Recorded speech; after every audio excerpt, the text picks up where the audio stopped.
नमस्कार। सत्य हिंदी के इस खास कार्यक्रम विजय व्यू में आपका बहुत बहुत स्वागत है। विजय व्यू एक ऐसा कार्यक्रम है जिसमें हम कंटेम्प्रेरी इशू यानी सामयिक समसामयिक विषयों पर चर्चा करेंगे। विजय व्यू का मतलब सिर्फ मेरा व्यू यानी विजय त्रिवेदी का व्यू नहीं है। विजय व्यू है वो प्लेटफॉर्म जहां आम आदमी यानी आप सबकी आवाज सुनाई दे, उस आवाज को ये मंच मिल सके, इसके लिए ये कोशिश की जा रही है ताकि जो हमारा समाज है, जो हमारी सोसाइटी है, जो सरकारें हैं, उनके नक्कार खाने में जो तूती की आवाज दब जाती है, उस आवाज को आवाज दी जा सके, उसे ताकत दी जा सके।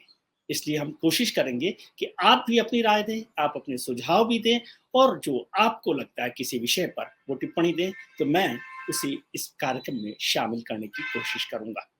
हर दिन शाम को हम इस पर किसी खास विषय पर चर्चा करेंगे, तो आप अपनी राय भी इस कार्यक्रम के लिए दे सकते हैं। आज चर्चा शुरू करेंगे मणिपुर से। मणिपुर को लेकर कोई नई बात नहीं हो रही। 3 महीने होने को आ गए हैं। मन बहुत भारी है।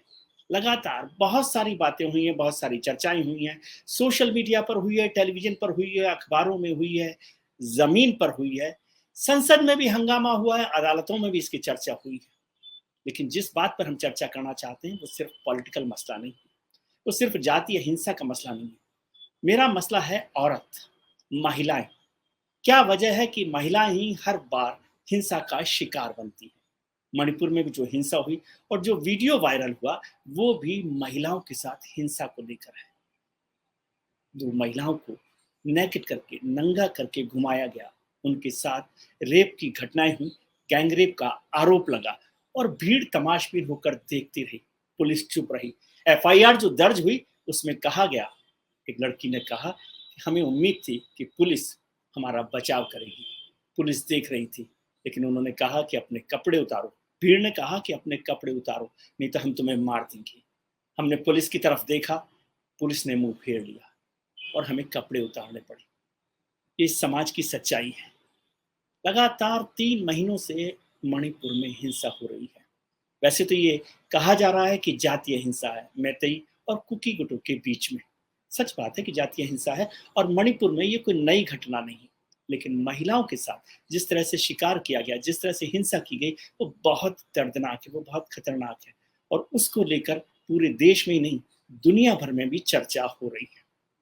मुद्दा यह है कि महिलाएं ही अक्सर हिंसा का शिकार क्यों होती हैं। वो सांप्रदायिक दंगा हो, वो युद्ध हो, वो जातीय हिंसा हो या किसी और तरह की हिंसा, हर बार महिला शिकार बनती है, हर बार औरत शिकार बनती है। रेप की घटनाएं होती हैं। आंकड़े बताते हैं कि हिंदुस्तान में नहीं, पूरी दुनिया में और तीसरी औरत यौन हिंसा यानी सेक्सुअल वायलेंस का शिकार एक ना एक बार हुई है अपनी जिंदगी में। हिंदुस्तान में 2021 के आंकड़े देखता हूं तो वहां बताया जाता है कि हर दिन 86 रेप की घटनाएं होती हैं या हर घंटे 49 महिलाएं यौन हिंसा का शिकार होती हैं। अभी संसद में कुछ दिनों पहले सरकार ने एक आंकड़ा रखा एनसीआरबी का, क्राइम रिकॉर्ड ब्यूरो का, जिसमें कहा गया कि पिछले 3 साल में 2019 से 2021 के बीच में करीब करीब 13 लाख औरतें गायब हो गई। उसमें 10,60,000 औरतें 18 साल से ज्यादा उम्र की हैं, जबकि 2,50,000 से ज्यादा लड़कियां 18 साल से कम उम्र की हैं। उनके साथ क्या हो रहा होगा कोई नहीं जानता। उनके साथ किस तरह की यौन हिंसा की जा रही होगी कोई नहीं बता सकता।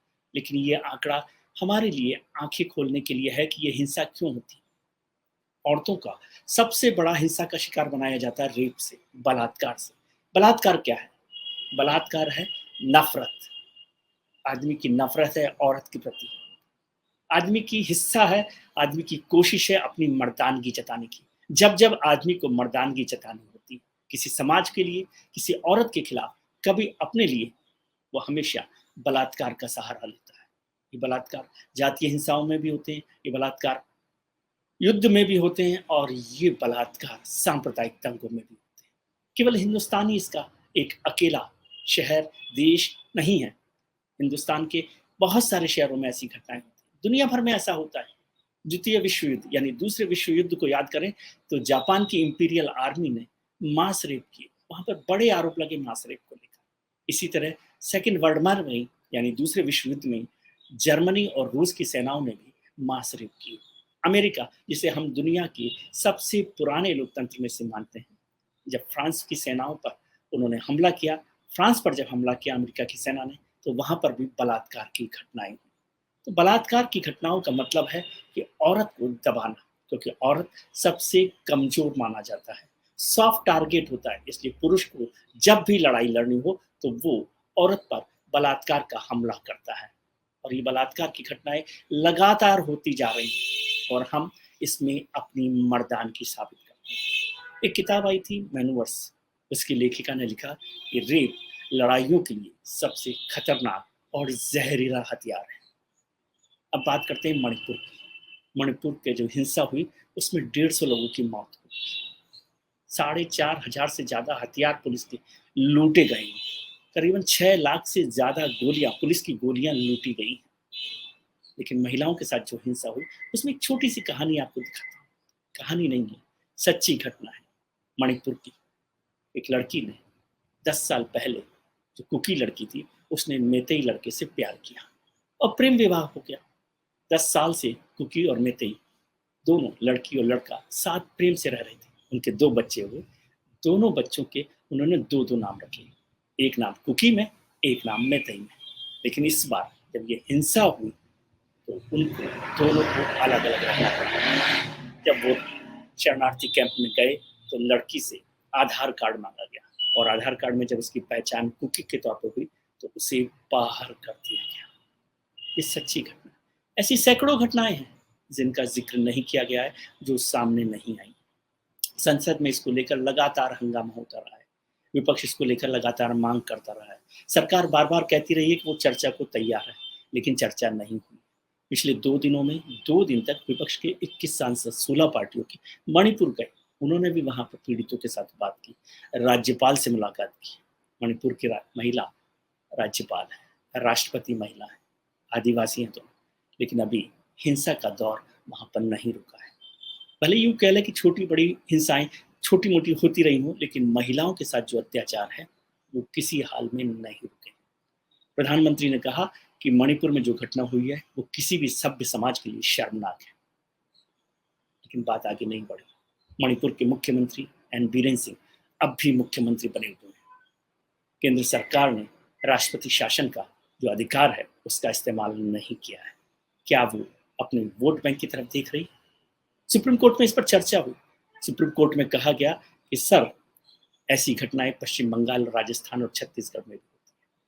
सुप्रीम कोर्ट ने कहा कि सच है कि सब जगह पर, अलग अलग जगहों पर इस तरह की घटनाएं होती हैं, लेकिन क्या इसका मतलब है कि मणिपुर की घटनाओं को सही ठहरा दिया जाए?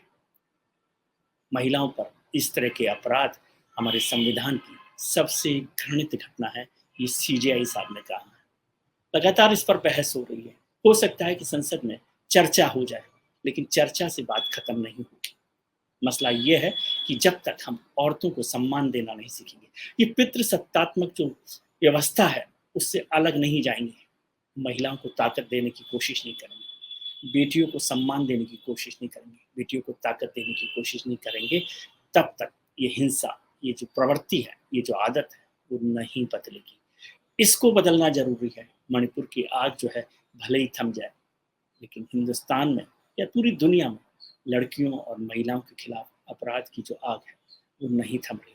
उसके लिए हमें अपने गिरेबान में झाँकने की ज़रूरत है और ये चुप बैठने से काम नहीं चलेगा। इसके लिए बोलना पड़ेगा।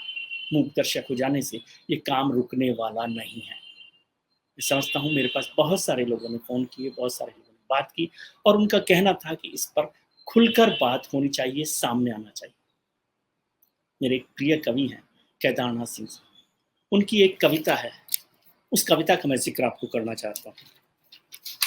केदारनाथ सिंह ने कहा, इंतज़ार मत करो, जो कहना हो कह डालो, क्योंकि हो सकता है फिर कहने का कोई अर्थ ना रह जाए।